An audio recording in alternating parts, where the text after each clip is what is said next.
Utilize o chat. Positivo, professor. Utilize o chat para escrever, tá? Deixa o microfone desligado, porque senão vai dar microfonia. Qualquer coisa, vocês têm agora uma opção também aí, não sei se vocês perceberam, ó, de levantar a mão. Vocês podem levantar a mão, ó, levantei minha mão, significando que vocês querem fazer alguma pergunta durante a aula, certo? Então, ó, pode levantar a mão, pode mandar mensagem no chat. Evite usar o microfone para não estar atrapalhando, que aí pode dar microfonia até mesmo desligar a reunião, aí tem que sair da reunião e abrir outra sala.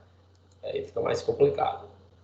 Antes de eu iniciar a aula de hoje, dia 25 de maio, a gente vai dar início ao segundo bimestre do primeiro semestre de 2020, nossa primeira aula, já do segundo bimestre, para a próxima avaliação.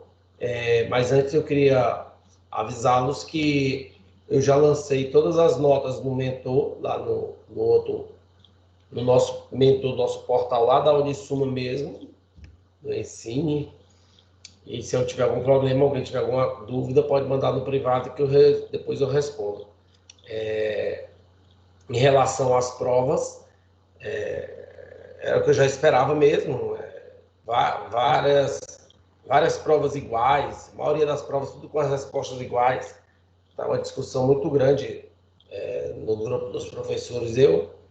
Para mim é fato atípico, já que não foi colocado nas regras, se não estava na regra, não estava tipificado nas regras que não podia copiar do colega, agora não pode também, pelo menos eu não avisei, eu não posso prejudicar.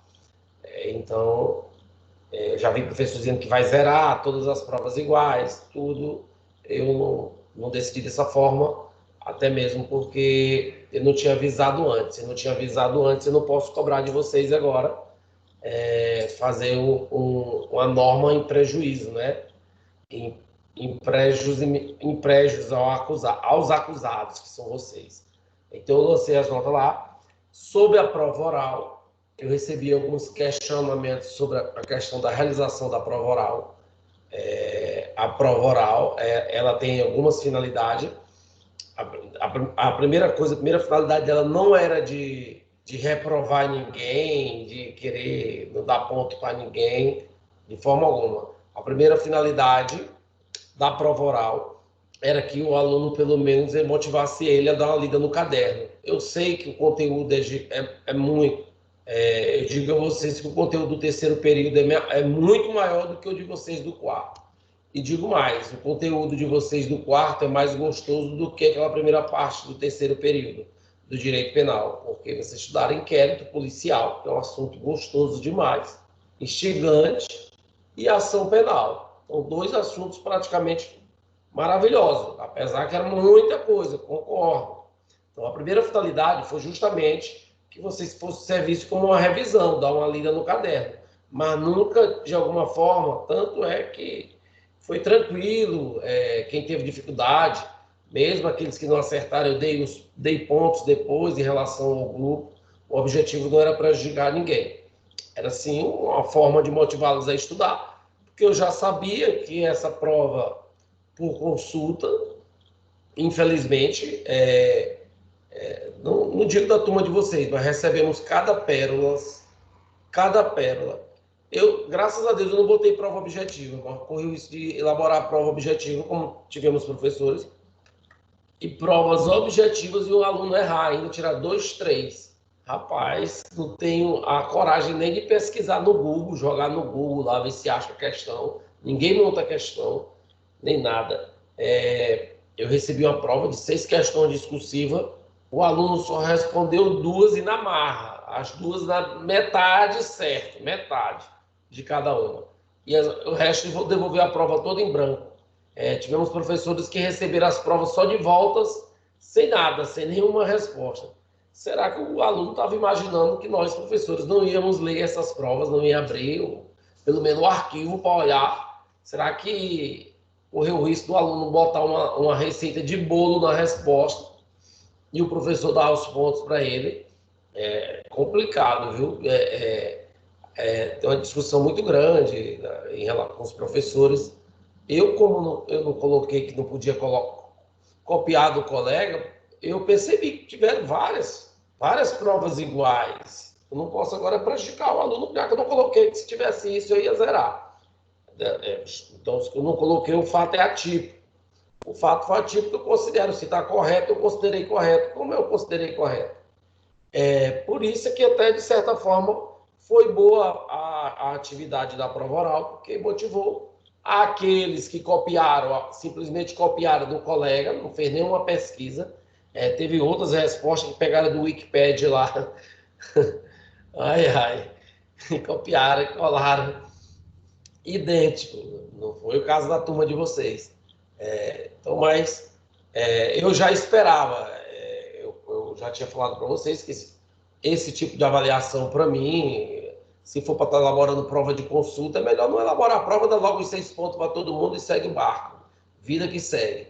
Porque vai acontecer isso. Ainda vai acontecer isso.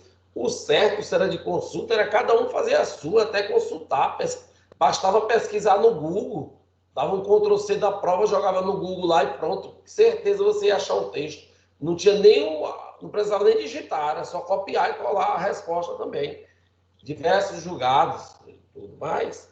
Passou, está lá, as notas estão lançadas lá. Se tiver algum erro, alguma dúvida, nos procure, que aí a gente, de certa forma, a gente vai olhar. Pode ser que eu tenha lançado errado em relação às notas da prova oral ou as notas da prova escrita. Eu não quis botar os comentários de prova por prova. Não, pelo amor de Deus.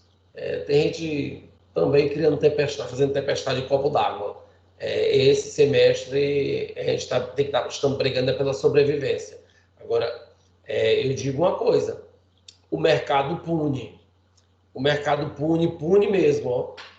E pune mesmo. Se vocês estão pensando de deixar para estudar inquérito policial, ação penal, depois que terminar o curso, depois que já se for terminar, colar grau, a dificuldade é maior ainda, pode ter certeza. Porque não vai ser só inquérito policial e ação penal, vai ser praticamente todas as disciplinas vão ter que estudar novamente. E aí é complicado, ó. Por isso é que nós temos muita gente mesmo, muita gente, bacharéis em direito, que não consegue nem simplesmente uma aprovação na prova da OAB, que eu não vejo nem como uma prova de concurso. Simplesmente é você contra você mesmo, contra o seu estudo. E muita gente não consegue, porque justamente deixa para levar, vamos lá. Cada um é dono da sua cabeça, cada cabeça seu guia. Eu penso que o momento é agora. A gente dá um pouco de gás. Eu sei que está difícil para todo mundo. Eu sei que está todo mundo com N problema. Nossa, teve gente que até pegou Covid. Deu Covid na mãe, deu Covid no pai, deu Covid para os irmãos, deu Covid para a família toda. Aí o professor cobra, manda para mim o teu exame que deu positivo, que eu vou marcar uma nova prova. Copiou a prova todinha. Eu não fiz exame. Rapaz, cada situação, mas cada cabeça seu guia. Passou, águas passadas, o primeiro bimestre foi-se embora. Espero que vocês tenham conseguido pegar alguma coisa, porque esse assunto que nós trabalhamos, como eu já disse, tanto inquérito policial como ação penal, em qualquer concurso, em qualquer seletivo, para a área jurídica que você for fazer, pode ter certeza que tem questões sobre inquérito e sobre ação penal. Qualquer um, até uma simples entrevista. Por isso que é importante a prova oral. Eu me lembro, eu tive 2 colegas juízes aqui na região e eles pediram que mandassem para eles alguns alunos que tinham vaga de assessor. Um assessor no Tribunal de Justiça, um juiz, hoje ganha R$7.000. Ganha R$7.000. Então, do jeito que estão as coisas do mercado, é uma briga, você não imagina a briga que tem de advogados querendo esse cargo de assessor de juiz. E o juiz me deu a opção de eu escolher alguns alunos, bons alunos, para que fosse, submetido a uma prova com ele lá, um testezinho com ele, para ele nomear para esse cargo de assessor de juiz. E, infelizmente, eu e a professora Reis, aí eu também chamei a professora Reis, que ela tinha maior conhecimento dos alunos mais lá na frente, mandamos alguns alunos lá, uns 3, 4 alunos que nós tínhamos como os alunos bons, e os alunos não conseguiram passar nesse teste. O cara ficou decepcionado, o juiz. E aí ele disse, Carabina, eu perguntei o que é o arquivamento do inquérito indireto. Não sabia. Carabina, eu perguntei coisa básica sobre a prescrição. Vocês vão estudar prescrição.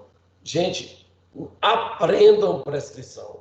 Ó, prescrição, direito penal, último assunto, aprendam prescrição. Carabina, eu perguntei quais as modalidades de prescrição, desse exemplo de casos que interrompem a prescrição.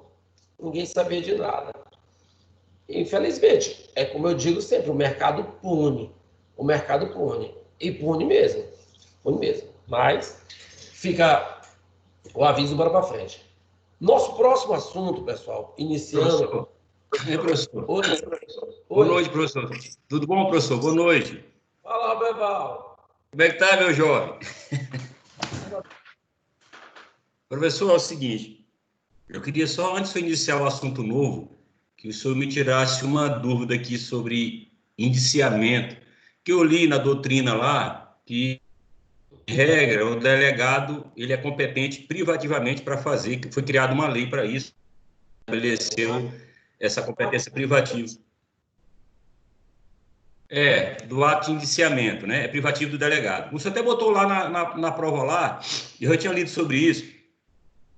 Ele lá, inclusive na doutrina que eu li, fala o seguinte, que é privativo dele, mas dependendo da situação de alguns cargos ou funções que alguém ocupa, né? Sobretudo aqueles cargos com prerrogativa de foro, né? Por função, o delegado não pode, de ofício, intimar a pessoa, né? Por exemplo, você colocou lá o exemplo do deputado federal. Em regra, ele pode intimar o deputado federal, mas como ele goza de foro privilegiado pela função, aí o tribunal competente teria que autorizar esse indiciamento, né? Para mim ficou bem claro isso. Mas na doutrina também eu vi uma situação que ele sequer pode intimar, que é o caso de ele receber uma denúncia de prática de crime sendo executado por exemplo, por um membro do Ministério Público, que é um promotor, ou se essa prática de crime está sendo executada por um membro do Poder Judiciário, né? Nesses dois casos específicos, ele diz que sequer ele não pode, em hipótese alguma, indiciar, que teria que remeter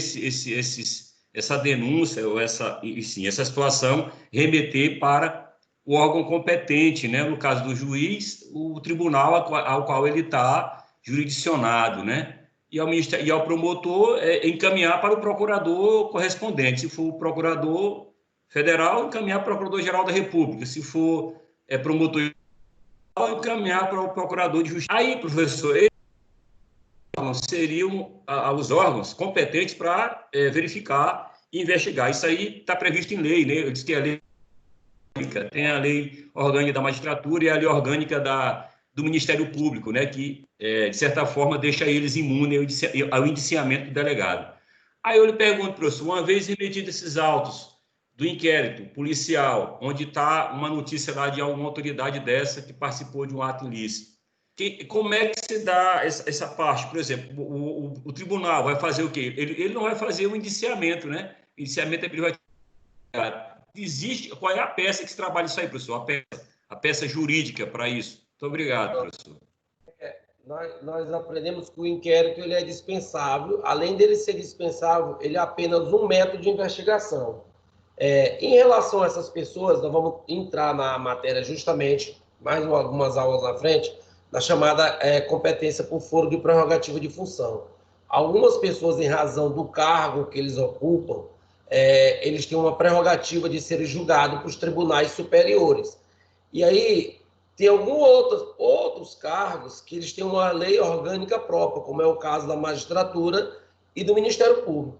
O delegado de polícia ele não tem atribuição para investigar nenhum membro, tanto do Ministério Público como do Poder Judiciário. Não quer dizer que eles não possam praticar crimes, e não possam ser processados e não possam ser punidos. Eles vão ser processados e vão ter direito à ampla defesa, o contraditório, Só que essa fase investigativa não vai existir, não vai passar pela parte da delegacia de polícia.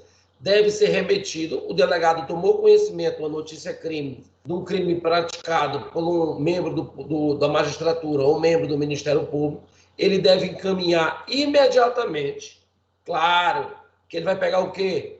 Se tiver condutor, se tiver testemunhas, ele vai colher a oitiva das testemunhas, endereço, tudo, e vai remeter tudo para o Procurador-Geral de Justiça, que deve mandar para a Corregedoria do Ministério Público, outro órgão interno, vai depender de cada MP, ou, se for um juiz, aqui nós já tivemos o caso Imperatriz, de um juiz entrar em confusão, e, em tese, praticou um crime de desacato, ou de como é o nome daquele outro crime que não deixa ser revistado, ele não deixou revistar o carro dele na barreira aqui do Bananal, e aí bateu boca com o oficial, ele não se identificou que era juiz de forma alguma, e aí acabou sendo levado para a delegacia.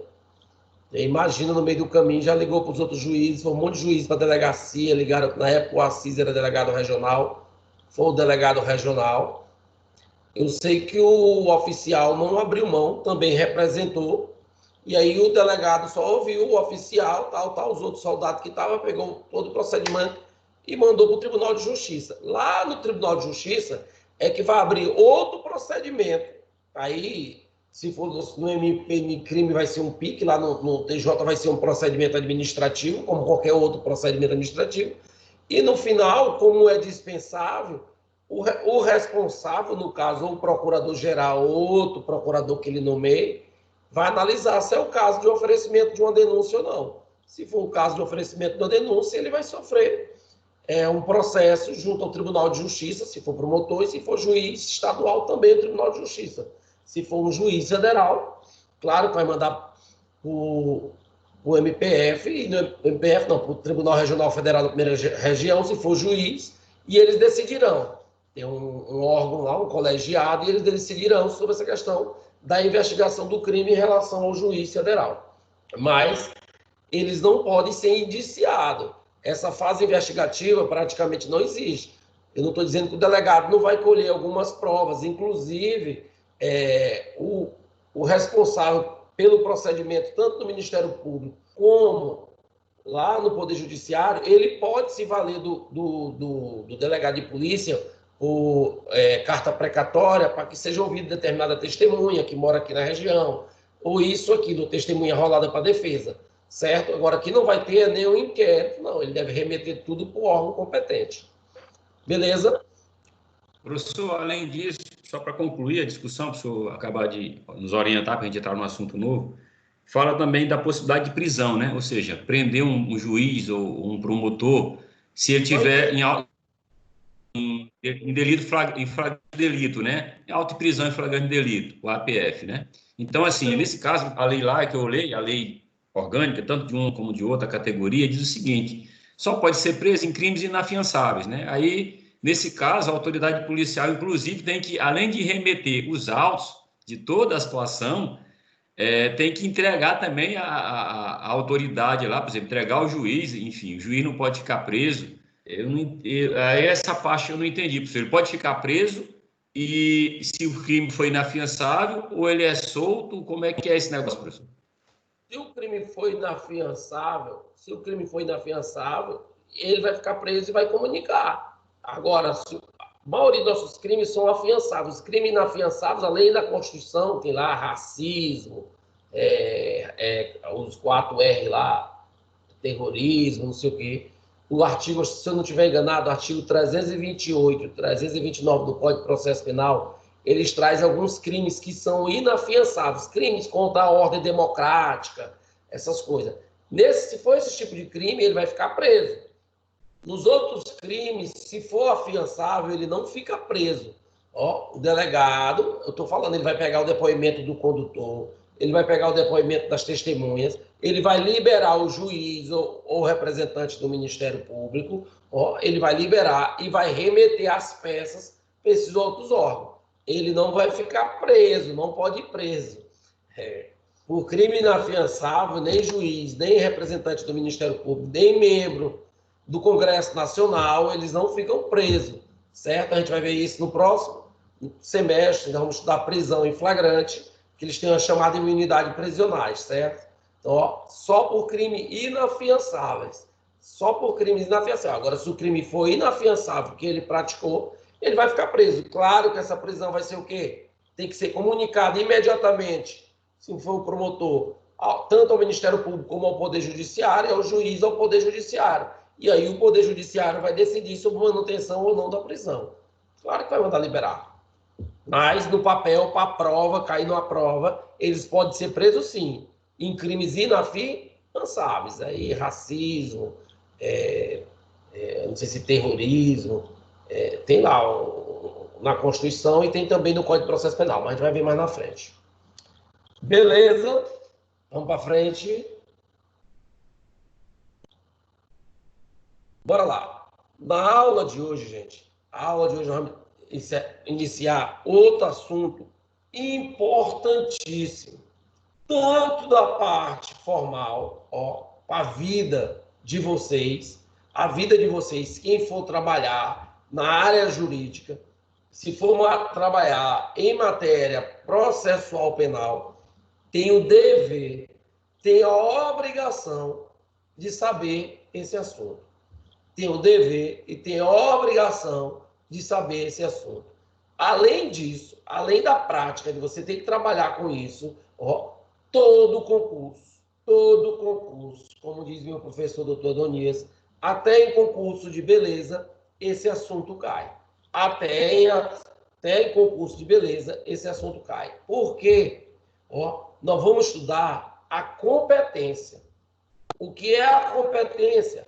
A competência é eu saber o juízo que vai julgar aquela lide.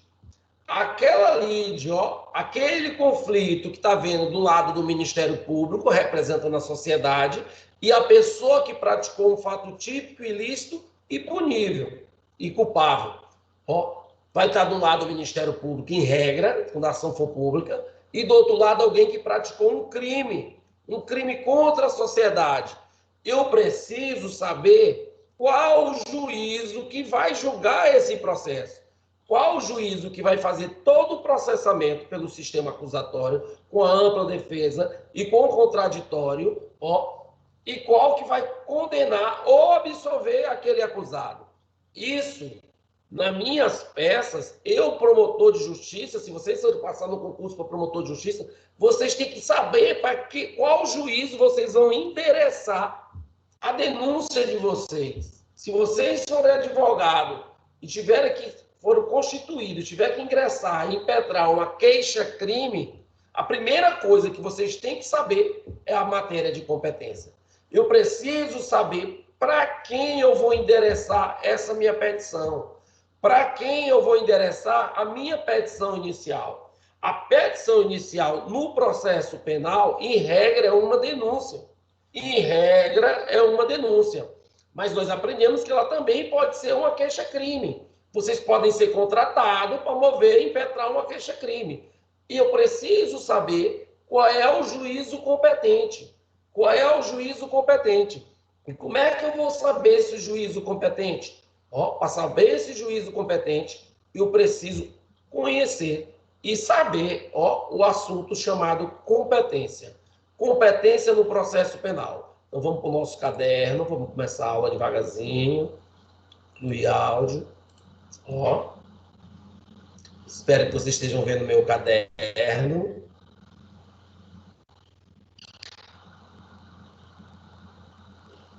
Todo mundo vendo o caderno aí? Estão vendo direitinho o caderno, né? Eu acho que sim. Sim, obrigado, Maria Andressa, slide, obrigado. Sim, então bora lá. Primeira coisa, o nosso assunto nós vamos estudar competência. O que é competência? Competência nada mais é do que um pedaço em caixa alta. Um pedaço da jurisdição. Um pedaço da jurisdição. Ou seja, a delimitação da jurisdição.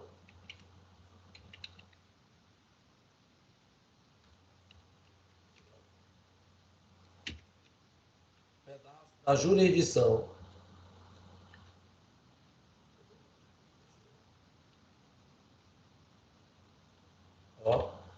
a delimitação da jurisdição. Ou seja, também, preciso saber competência, quem vai julgar a pessoa que praticou um crime, a pessoa que praticou um crime. A jurisdição é como se fosse uma pizza. Uma pizza grande, a jurisdição é como se fosse uma pizza, e essa jurisdição, essa pizza tem diversos pedaços, pedaços da jurisdição. Nós temos a jurisdição comum e nós temos a jurisdição especial. Nós temos a jurisdição comum e nós temos a jurisdição especial.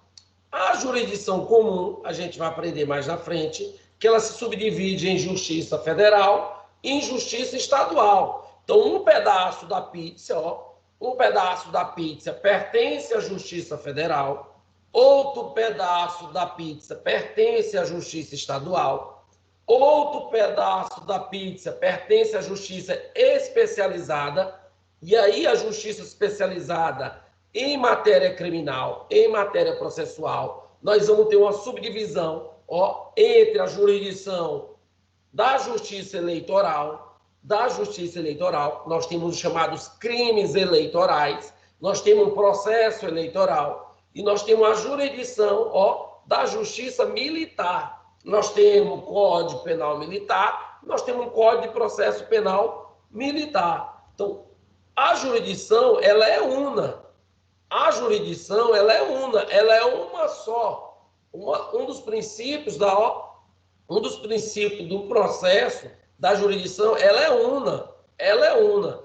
Agora, a competência são pedaços, são delimitação dessa jurisdição. Então, eu preciso conhecer e eu preciso saber qual é o pedaço, qual é a fatia da pizza que vai julgar aquele ato praticado por aquele agente. Aquele fato típico, ilícito e culpável, aquele crime praticado pelo agente. Então, eu preciso qual pedaço da jurisdição. Esse pedaço da jurisdição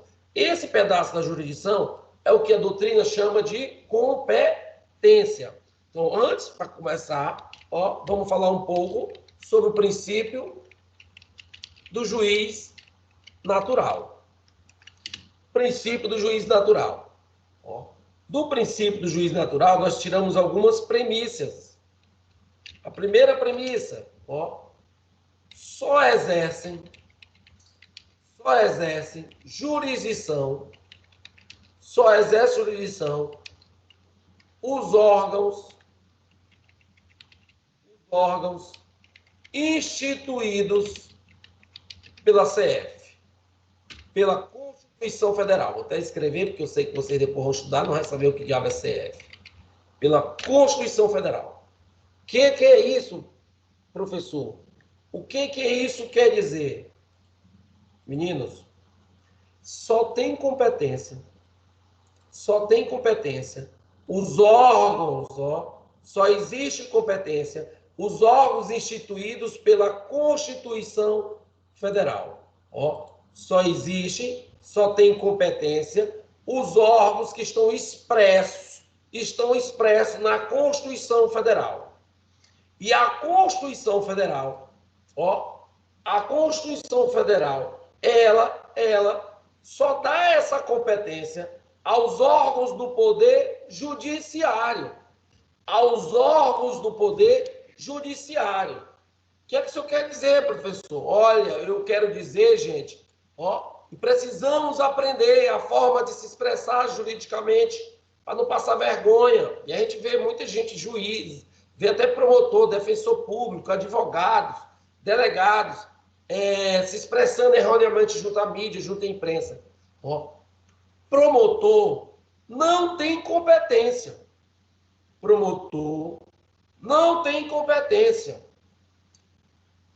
Delegado de polícia não tem competência.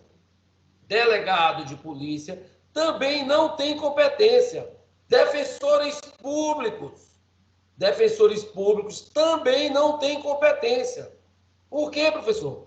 Só tem competência, os órgãos instituídos na Constituição Federal. E a Constituição Federal só determinou as competências aos órgãos do Poder Judiciário.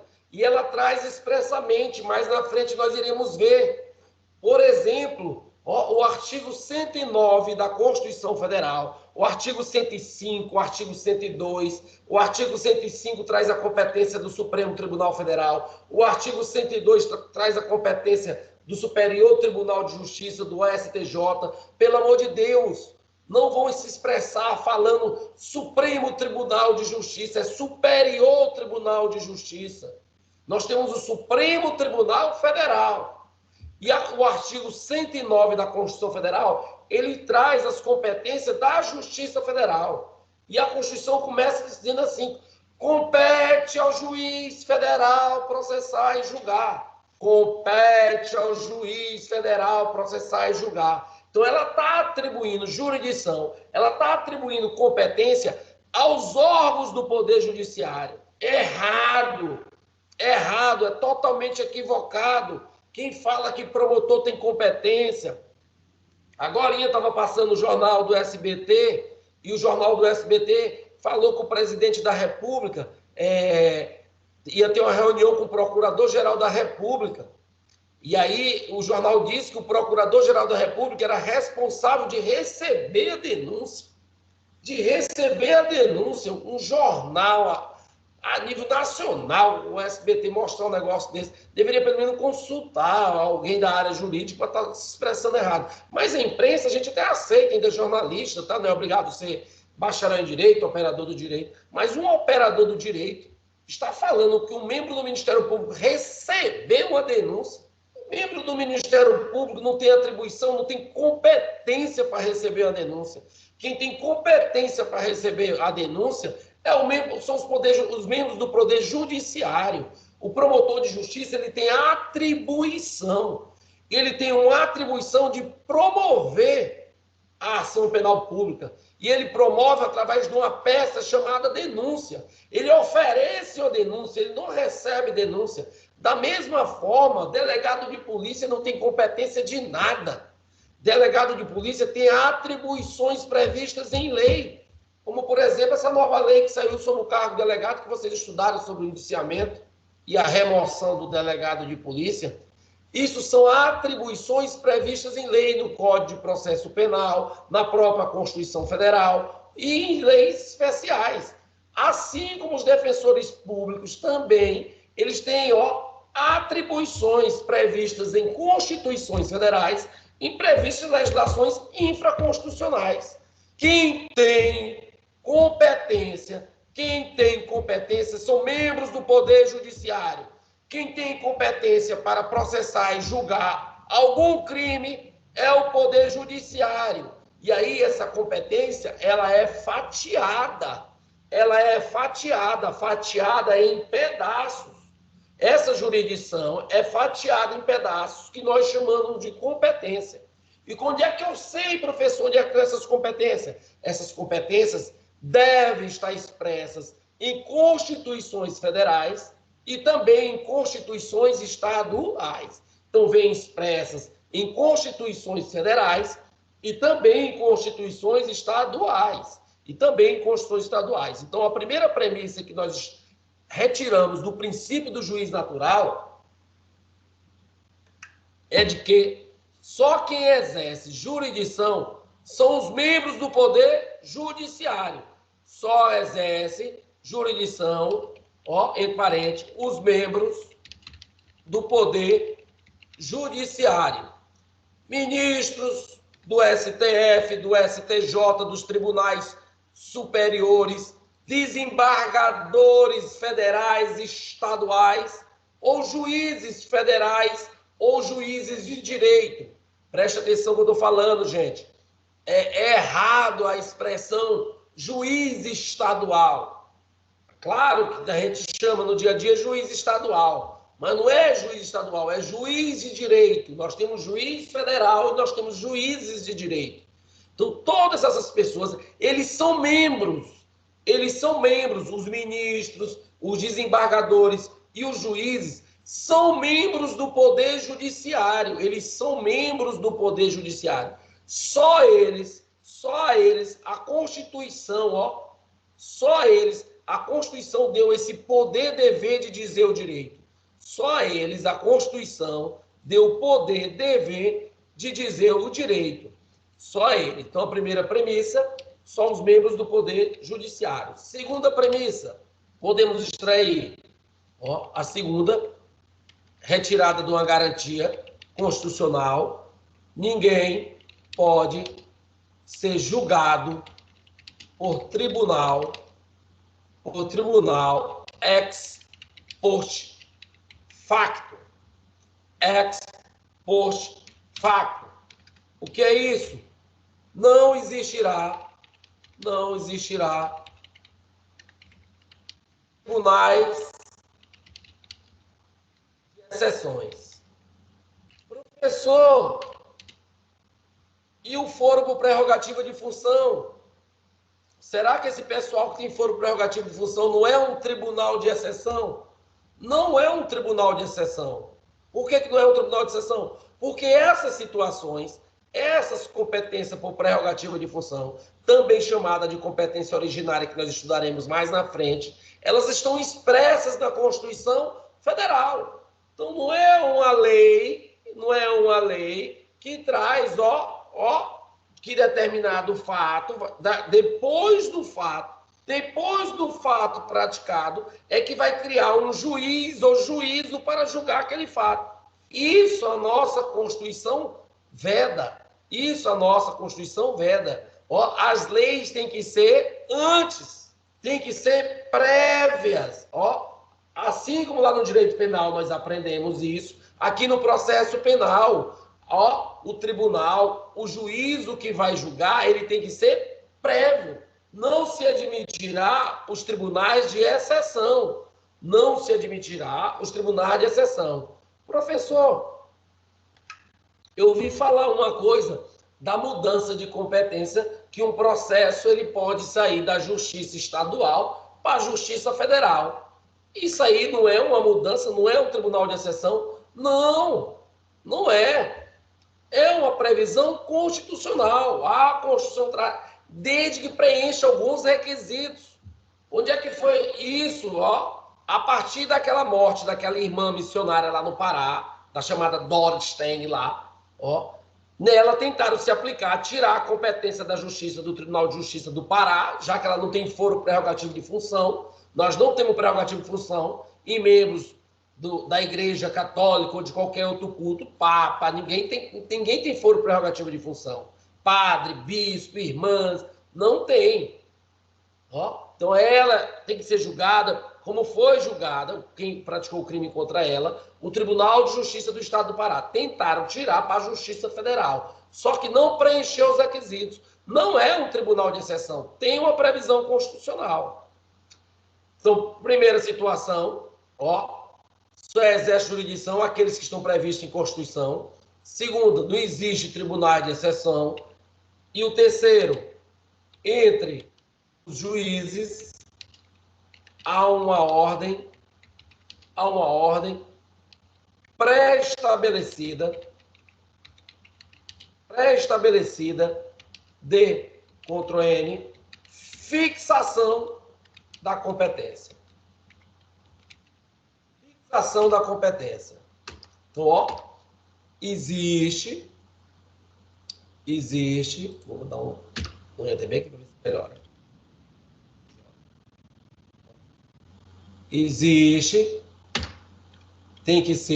Há uma ordem pré-estabelecida de fixação da competência.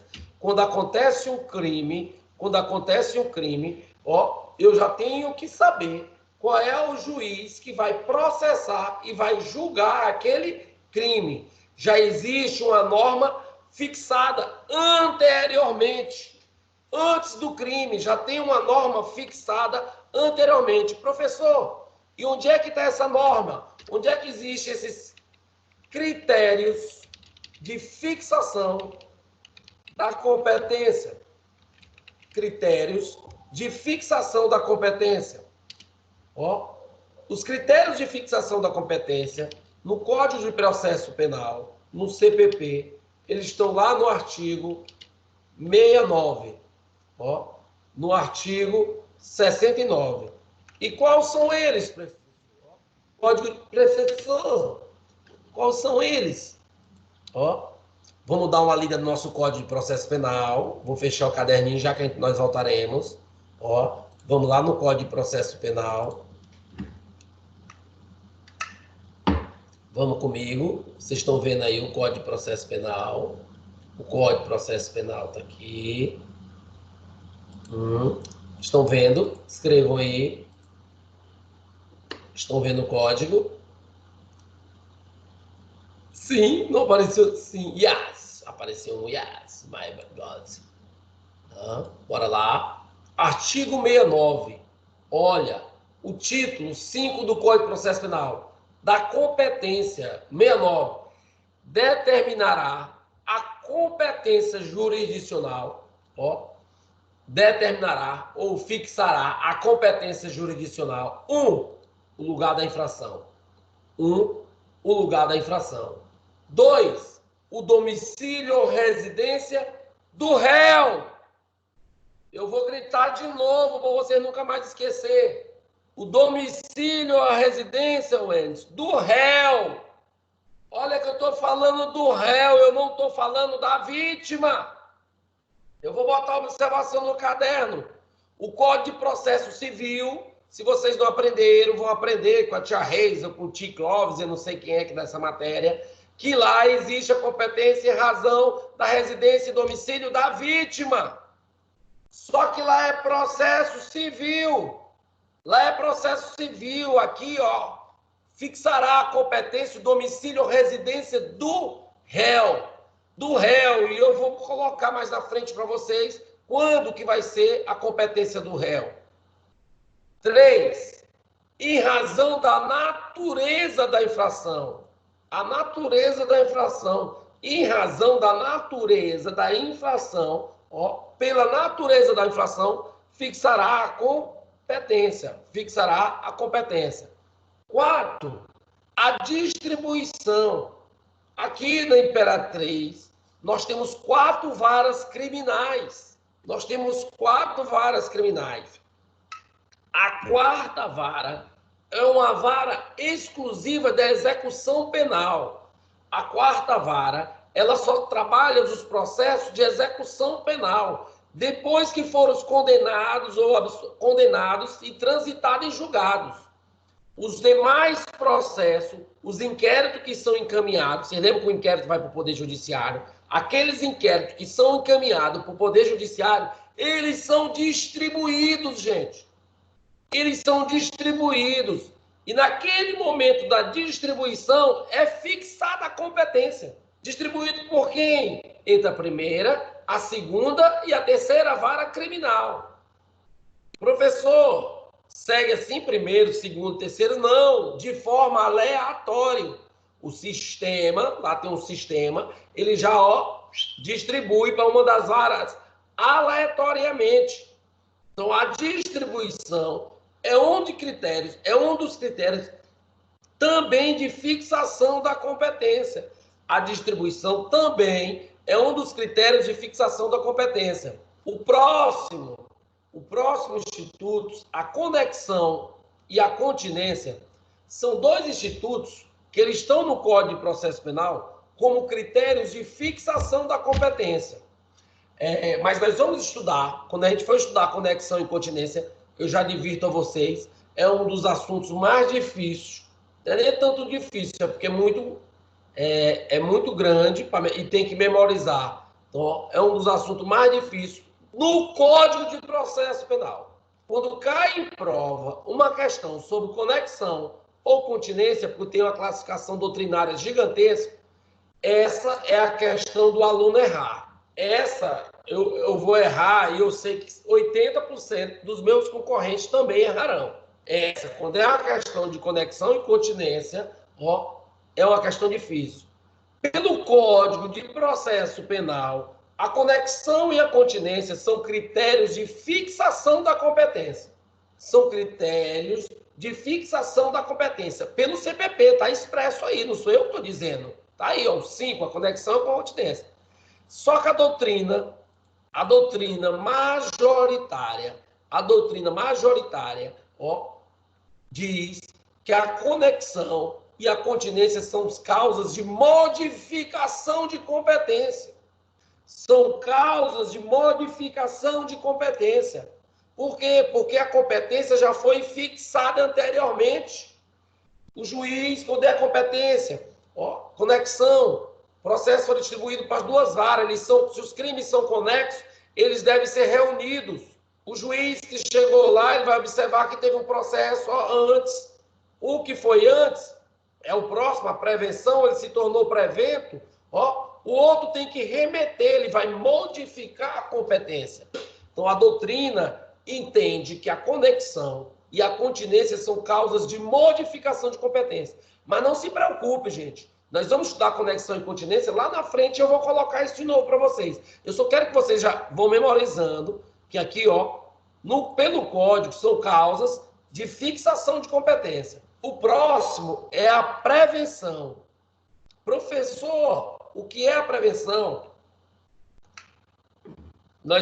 Vai acontecer situações, ó, que eu não consigo saber quem é o juiz competente, Roberval.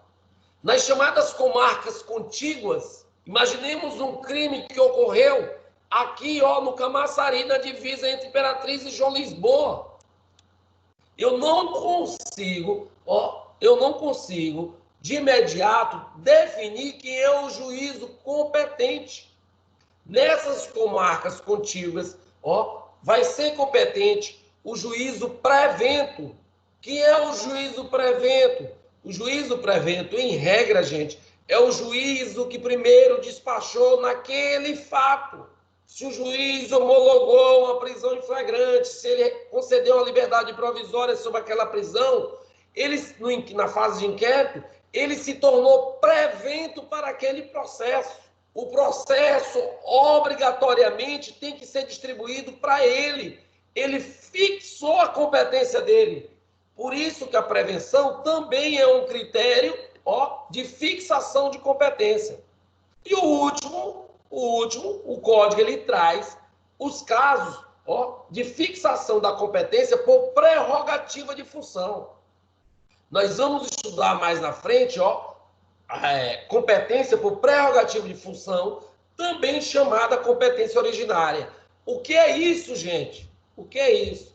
Nós, mortais, eu, o Roberval, o senhor Rafael, eu estou vendo pela letra, a Alana, a Maria Andressa, o Enzo, a Catiana, eu acho que são pelo W aqui, o Emerson, o Leon. Se nós praticarmos um crime, pelo menos eu desconheço alguma prerrogativa de função de vocês, se nós praticarmos um crime, nós vamos ser julgados, Roberval, em tese, se o crime não for federal, pelo juiz eco, como diz o ministro Gilmar Mendes, pelo juiz de piso, pelo juiz de base, pelo juiz de direito, pelo juiz estadual. A regra é começar por baixo. Eu começo do juiz estadual. Se eu for condenado, o código me dá a prerrogativa de eu apelar. Eu recorro para o Tribunal de Justiça. Se o Tribunal de Justiça manteve a minha condenação, ó, a depender da situação, eu posso mover um recurso especial com o STJ, ou a depender da situação, eu posso mover um recurso extraordinário até o Supremo Tribunal Federal. Essa é a regra, é uma escada. Só que existem os imortais, alguns imortais, não pela pessoa, mas pelos cargos que eles ocupam, pelas funções que eles ocupam. Se eles praticarem crime,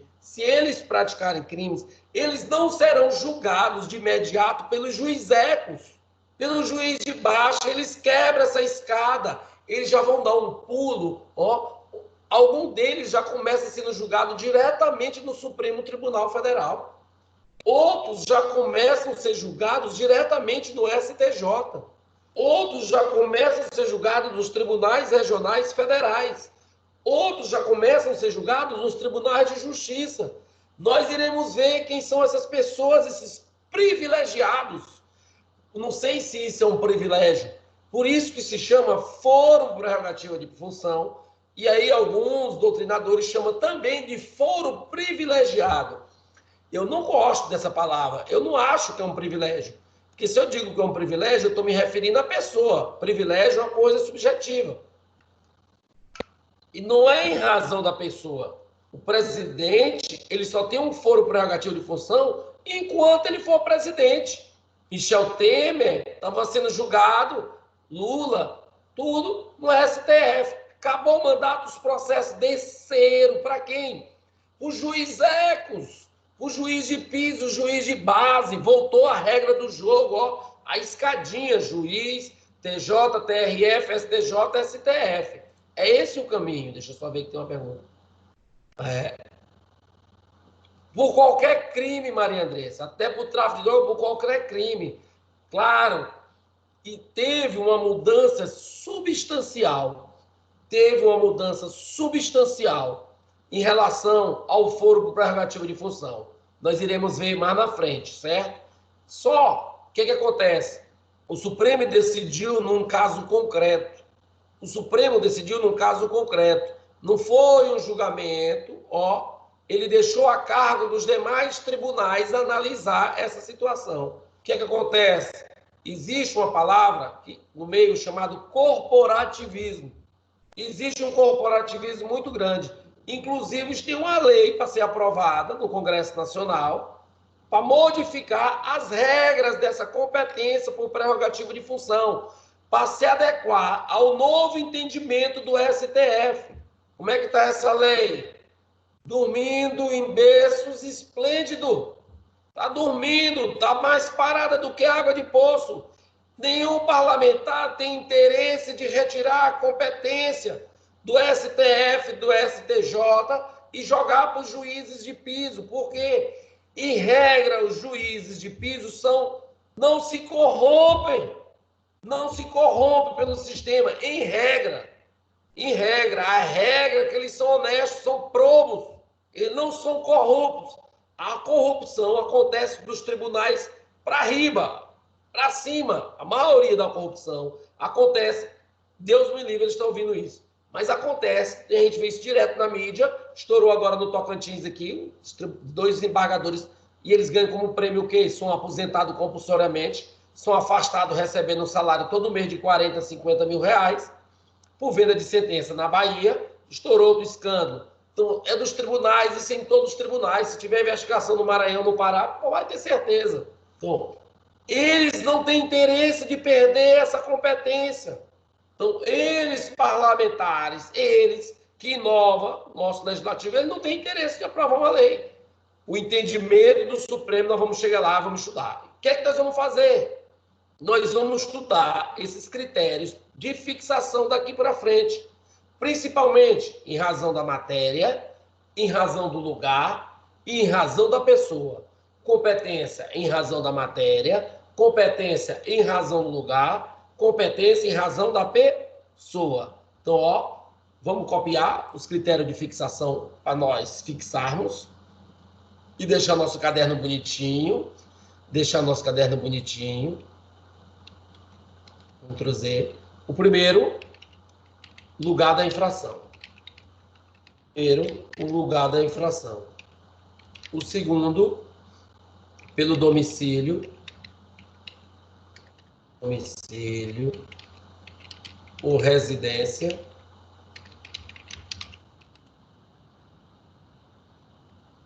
Caixa alta. Do réu. Não está aparecendo. Não apareceu o caderno, não. Porque eu devo estar com... o código. Obrigado. E agora, apareceu? Eu estava lá no código. Sim, apareceu. Bora lá. Então, ó. A competência pode se dar, fixação da competência em razão do lugar, em razão do domicílio ou residência do réu, em razão da natureza da infração, em razão da distribuição, em razão da prevenção, em razão da prerrogativa de função, e G, eu vou botar de vermelho, e G, conexão e a continência. A conexão é a continência. Ó, aí tem que ver aqui, ó, CPP diz que é critério de fixação. A doutrina diz que é causa de modificação de competência. Vou botar uma observação bem grande, vou deixar em vermelho ainda, para nunca errar. E cai em prova objetiva demais, provinha do OAB. Ó, e o cara, na hora, ele mete o Código de Processo Civil na cabeça, ele erra. Ó. Domicílio da vítima não é critério de fixação de competência no CPP. Ó, então, não caia na pegadinha. No Código de Processo Penal, existe a fixação de competência pela residência ou domicílio do réu. Domicílio ou residência do réu. Nunca da vítima. Da vítima, não. Lá em processo civil, sim, mas aqui no processo penal, não. Aqui no processo penal, não. Professor, existe uma classificação quanto à competência,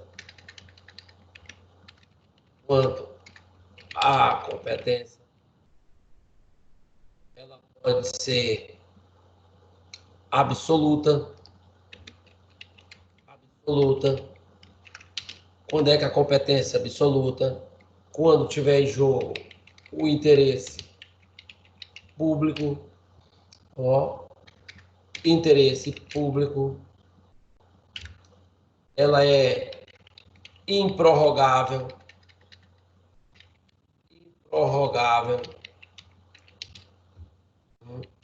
Isso.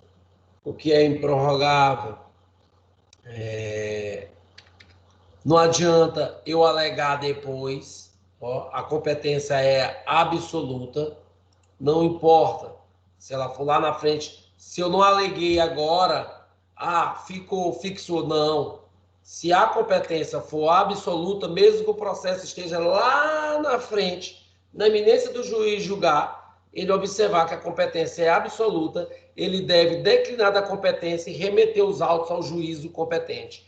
A gente vê muito isso lá na competência no tribunal do júri, os crimes dolosos contra a vida, quando os jurados entendem que o crime não é doloso ou é culposo, ou então desclassifica, por exemplo, de tentativa de homicídio por uma lesão corporal, sai da competência do tribunal do júri lá no finalzinho e vai para o juiz julgar. Então, ó, é improrrogável, porque é uma matéria de interesse público. Se a matéria é de interesse público, ó, ela é improrrogável. Ela pode ser declarada de ofício. O que é declarada de ofício? O juiz não precisa declinar, não precisa ser manifestado, ele não precisa ser provocado. O juiz, ele observou que a matéria é de competência de interesse público, não é dele, é de outro juízo. Ó, é uma competência absoluta. Ele de ofício vai declinar da competência. Ele vai declinar da competência e vai remeter, ó, esses autos. Professor, Quais são elas que são absolutas? Ó, as competências em razão da matéria, competência em razão da matéria, competência em razão da pessoa e competência em razão da função. Em razão da função. Ó, quando o processo for de competência em razão da matéria, professor, como assim em razão da matéria? Ó, existe matéria comum e especializada, a gente vai ver mais na frente. Em razão da pessoa, a competência se dá em razão da pessoa e pode se dar também em razão da função. Nessas três, a competência é absoluta. A competência é absoluta. Ela não é prorrogável. Se não fosse as partes não alegar, ó, a incompetência do juízo, e lá na frente o juiz observar, ele vai declinar, ele é obrigado a declinar da competência, porque ela é absoluta. Professor, e qual é a outra? A relativa. Se tem absoluta, é porque existem as competências relativas. Relativa. Já a relativa, em regra, predomina o interesse das partes.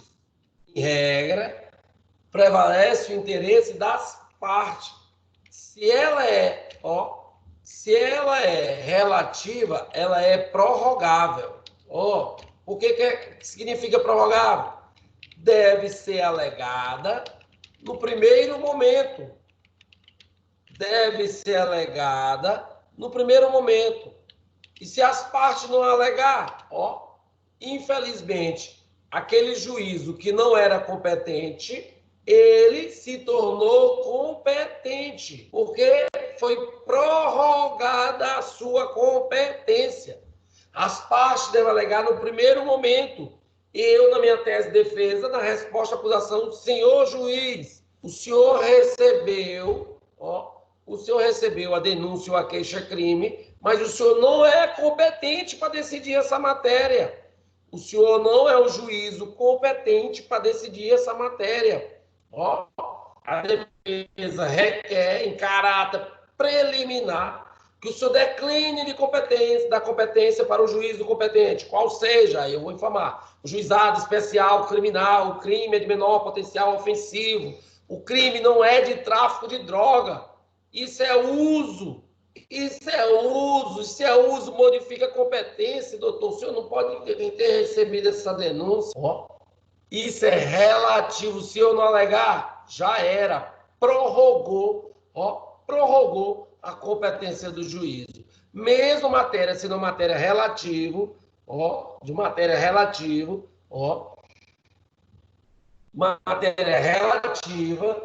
se não for alegada, ela vai ser prorrogada e o juiz vai se tornar competente.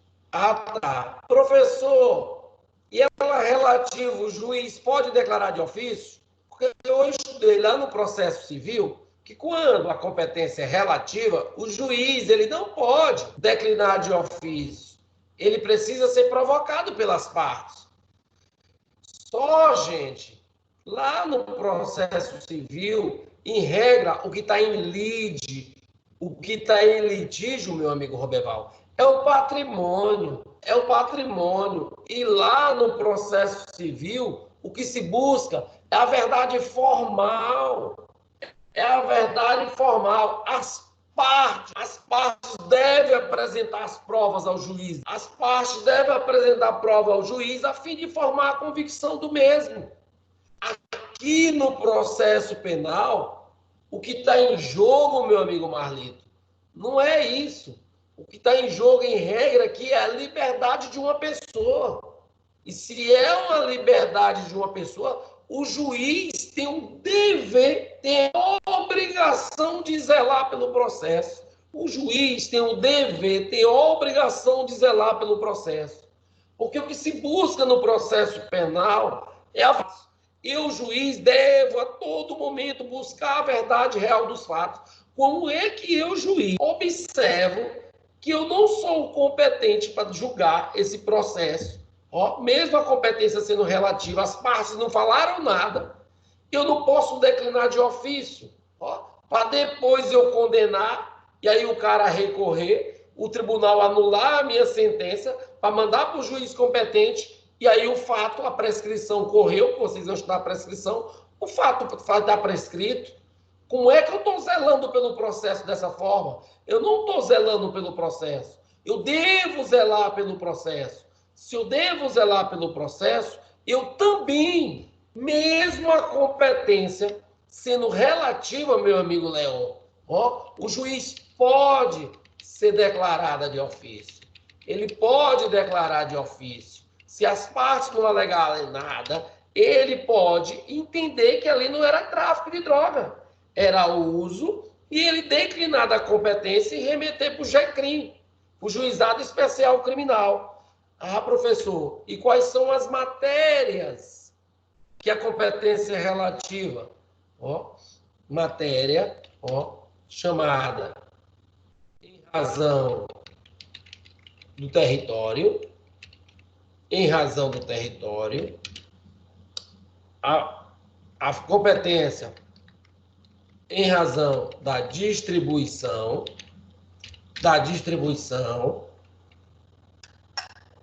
a prevenção, e a doutrina diz também a conexão e a continência. A conexão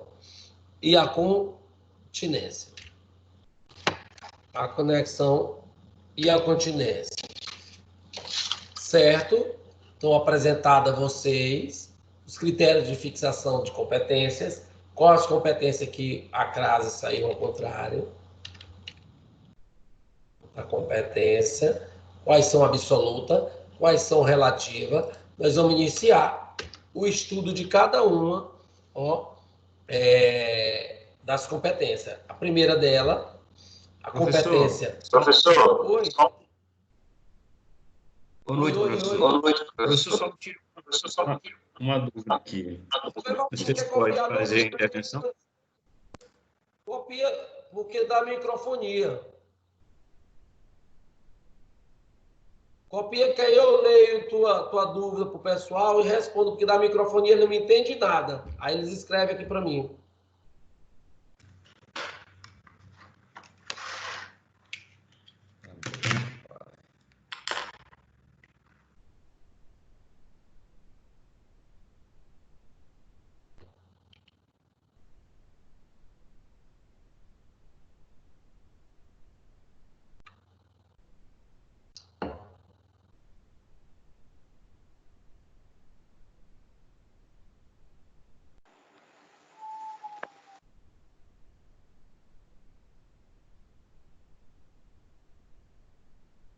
Oi, Roberval, copia aí no chat aí, ó. Copiando, professor. Estou copiando aqui. Tá, beleza, estou esperando. Só um minutinho, pessoal, antes da gente passar em razão do lugar. Primeira, em preto, Portugal, confia. A chamada competência ratione loss, em razão do lugar. Ratione loss, em razão do lugar, chamada competência territorial. Ela está prevista dos artigos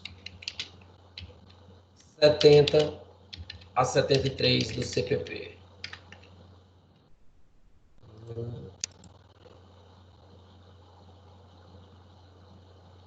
Sim, Marlito. Tanto a competência absoluta como a competência relativa, aqui no processo penal, o juiz pode declarar de ofício. Eu dei um exemplo. Por exemplo, o promotor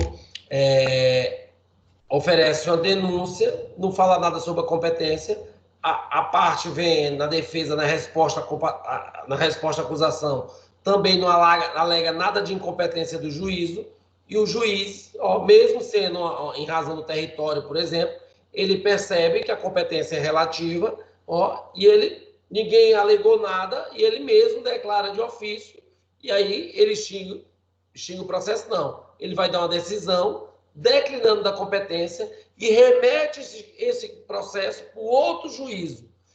Isso acontece muito em relação quando tem crimes, existia muito, em relação a crimes que te confundia se eram crimes da Justiça Federal ou era da Justiça Estadual. Nós vamos estudar mais na frente o chamado conflito de competência. O conflito de competência, ele pode ser positivo e ele pode ser negativo.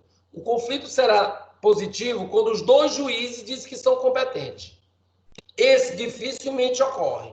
Só ocorre quando é processo que dá mídia. Processo que dá mídia, que dá promoção, que tem alguma coisa por trás, algum interesse por trás, aí todo juiz quer julgar. Processo, crime, principalmente crime, matéria criminal, o juiz quer se livrar. Então, em regra, o conflito de competência é negativo. É quando eu, juiz, eu digo, eu não sou competente, mesmo a matéria relativa.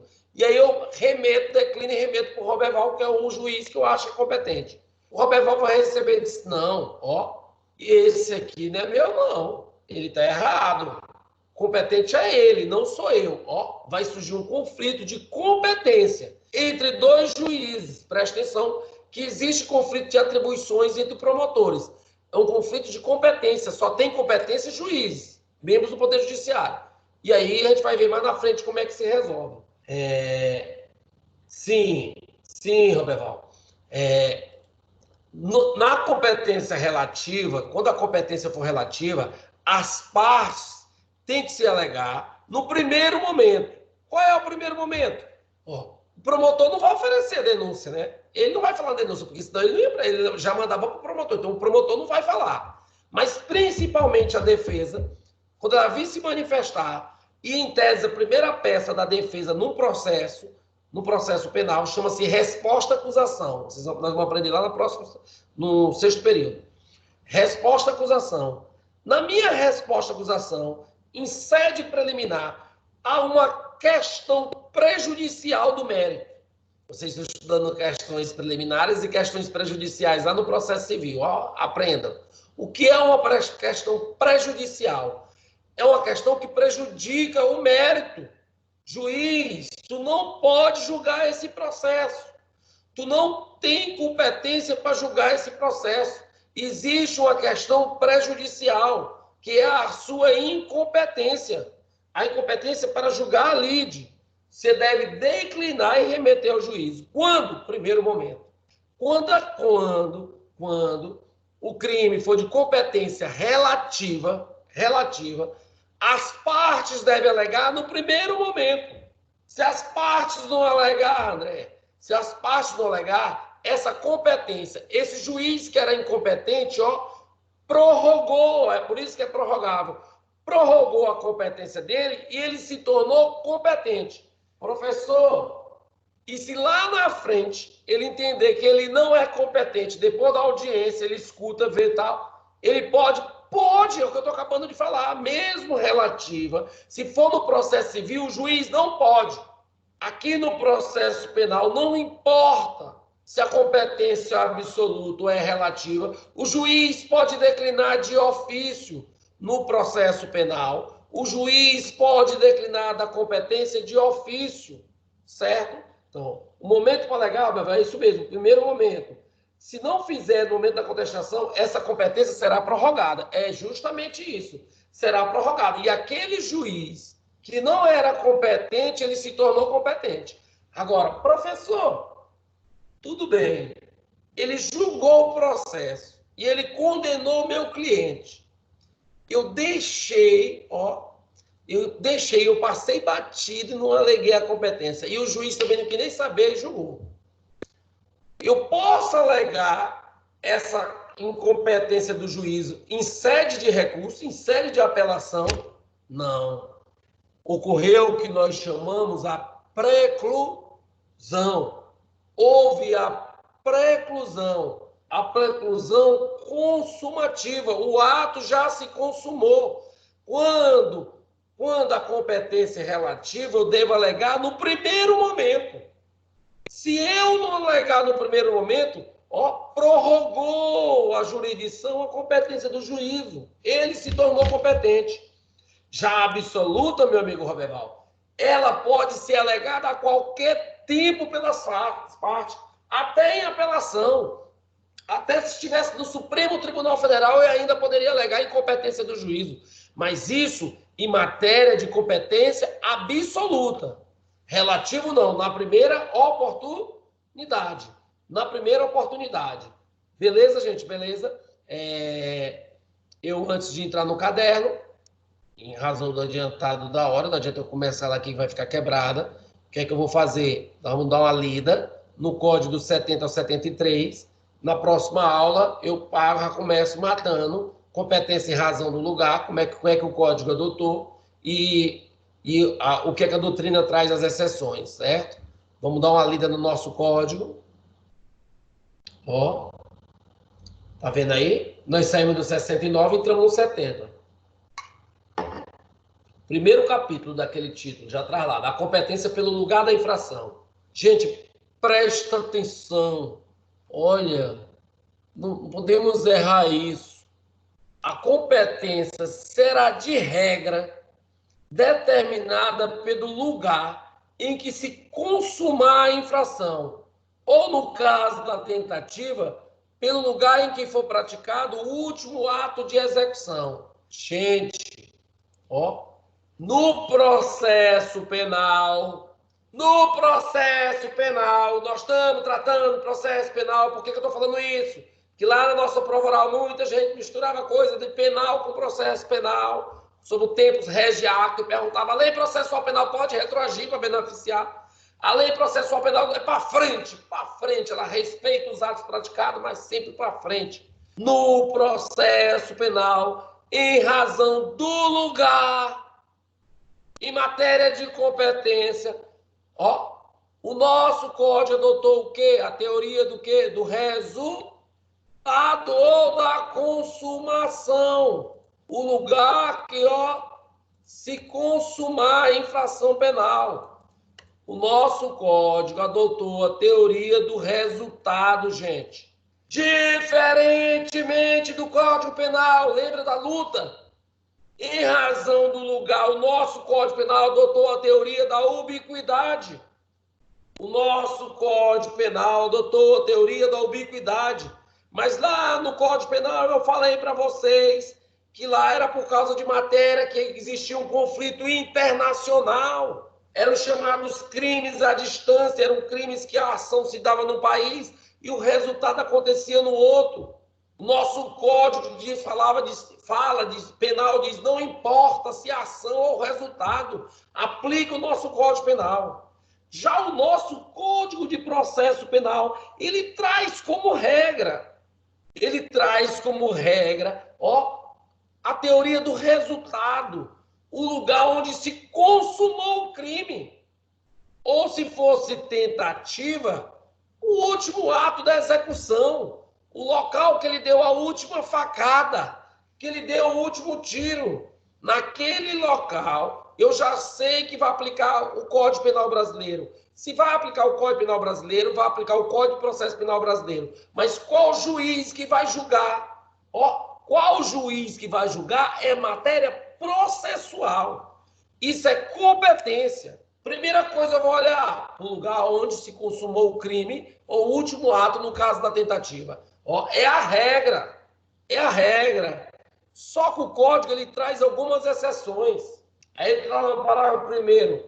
Eu vou copiar na próxima aula, viu, gente? Não se preocupe, eu vou copiar. Eu só quero deixar já na cabeça de vocês mais ou menos incutido.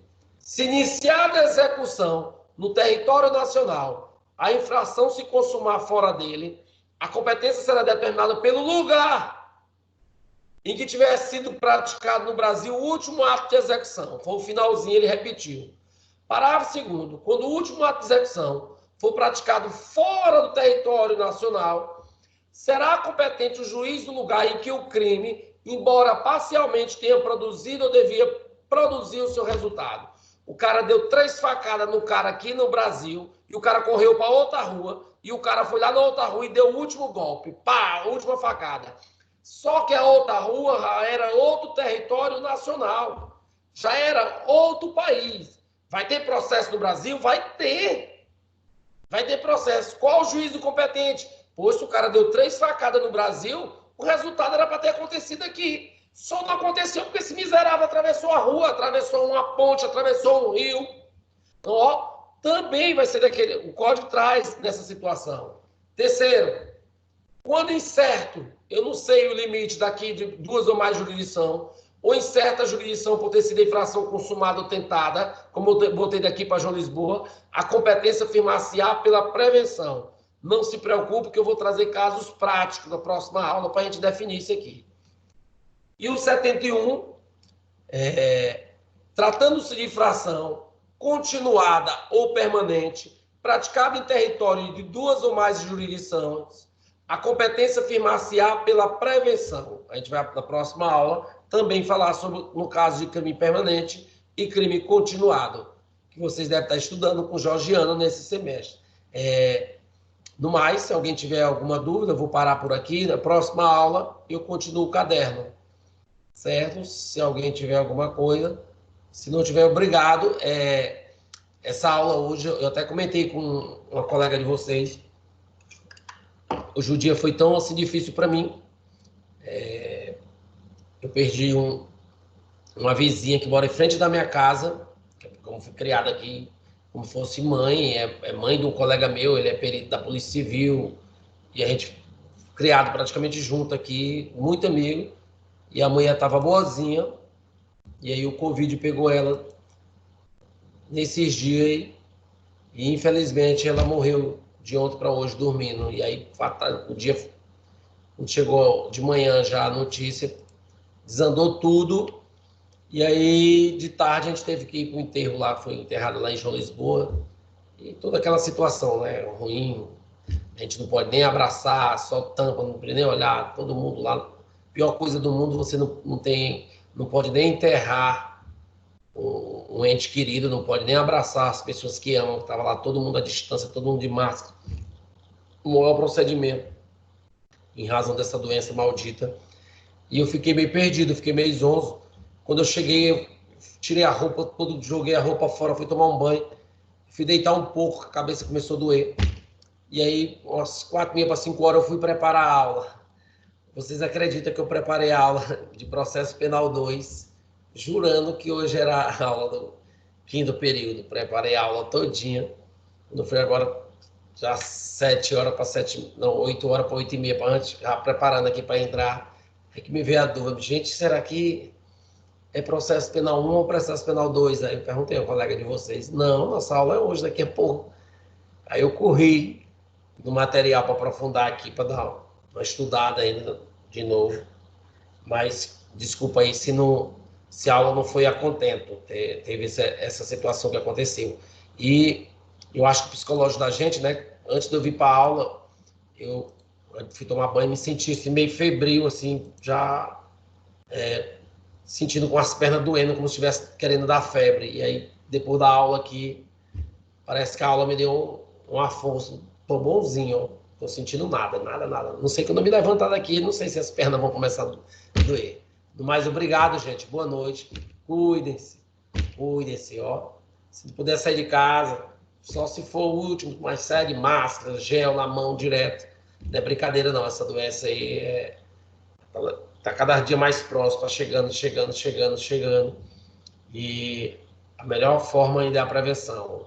O pessoal está liberando aí, o prefeito está falando de liberar a academia na próxima semana, futebol, estão falando de liberar aulas, pelo amor de Deus. Gente, o que é isso? Todo dia a quantidade de mortes, se não estiver enganado, morreram hoje 874 pessoas no país. E não tem vacina, não tem medicação, todo dia. E aí o povo fica falando de... Rapaz, eu penso que enquanto não tiver uma vacina, não tiver um medicamento, claro, temos que trabalhar algum período, mas com a máxima atenção possível, liberar. Onde é que eu vou jogar bola? Eu vou para academia? O que adianta eu estar com o corpo todo saradão e dentro de um caixão? O que adianta? Fica aí, desculpa aí, tá? Boa noite, beijo no coração de todos. Fica com Deus, tá? Tchau. Até mais, professor. Valeu, professor.